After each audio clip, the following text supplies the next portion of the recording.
Let's move on now and let's get to why we do, the four of us on the ends, do what we do every day. It's for Nathan and Lisa.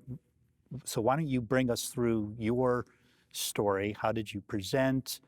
What did doctors do for you in terms of evaluating you? How was that? So I had a little bit of a different diagnosis trip. As Lisa had said earlier, we moved in early 2016. I hadn't, looking back on it, I hadn't been feeling very well. I was working in an ER and night shift, so I was moving back and forth from days to nights, so I was feeling down from that. So just general fatigue, but I blew it off as just getting older and working the night shift.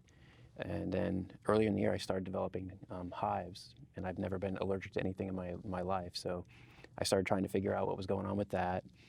She was hired for her job, so then the move was the focus. The hives started getting worse and worse. I could never really figure them out. And so finally I was like, well, when we get through this move, I need to go see my primary care doctor and see what's going on. And I also had a touch of a lung issue. So we did the move, and the physical portion of the move really destroyed me, more so that I was like, something's going on. So I saw my PCM about 2 weeks after that. I just thought I'd go for an allergy referral. He gave me an albuterol inhaler for my lungs. And he talked about doing an x-ray of my chest. And I said, I don't really think that'll do it. So he agreed to do a CT of my lungs. So I got my allergy referral, set up that appointment. I went and had my CT done, and I got a call the next day, and he said, your spleen and a couple of your lymph nodes are looking a little enlarged, so we want to redo it with IV dye to get a better look at them. I was like, well, what are they concerned with? He's like, well, let's repeat this, and give me a call a week after, and we'll figure it out. At that point, he didn't want to do any lab work, so I quickly booked the CT because I was concerned. And they called me back and asked about doing some lab work to make sure I was okay with the IV dye, and I asked them to do a CBC on me as well. I went to the CT that day and had the IV dye. They drew my labs earlier. When they finished the IV or the CT, I asked the technician if he wouldn't mind pulling up my CBC. So he pulled it up, and my white count was 80. And as a nurse, I knew that was beyond bad. So I said thanks, and I started heading down to see my primary care doctor who was in that hospital. And as I'm leaving, he's like, Mr. Ferguson, they need you down in primary care. I was like, yeah, I know. So I went down there. The provider I saw, said, we booked you a quick visit to the oncologist today. And that was the first step. I went and saw that doctor.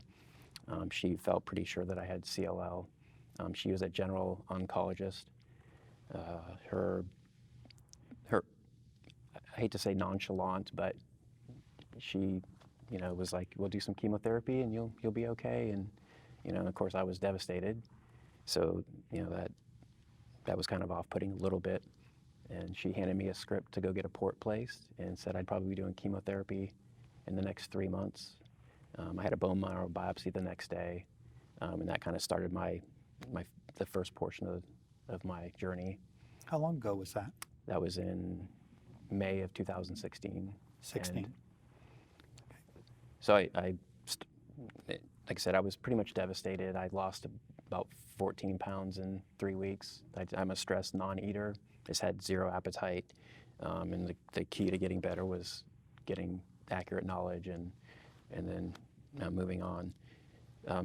After about 3 weeks of figuring out that chemotherapy wasn't really the route I wanted to go, I learned about the new novel therapies. I booked a second opinion in Louisville at a cancer center there. I went up there and I liked my doctor there, and I told him, chemotherapy and port. He's like, no, we need to, let's get a few months of lab work, and we'll start going from there. I had found the CLL Society by then, and one of their big caveats is you need to have a CLL specialist in your corner so that you're assured that you're getting the best care. So I went to my insurance and asked for the third opinion, which I got. And I'm fortunate that I have Dr. Flynn fairly close for me. So I drove down and saw Dr. Flynn, and he pretty much agreed with the first doctor that, watch and wait, and the second doctor will watch and see how it goes. And I'd say it was about August of 2016 that I saw Dr. Flynn for the first time. And the goal at that point was to maybe see him every year until something changed. Mine progressed fairly quickly. I think it was probably due to the stress. So I went from an 80 white count, and I think by December, January, I was 180. And so after I saw Dr. Flynn, I went back to brown cancer. I saw them a few times, and as my count was going up, my red cells were going down, my hemoglobin was going down. So I knew that I was gonna need treatment fairly soon.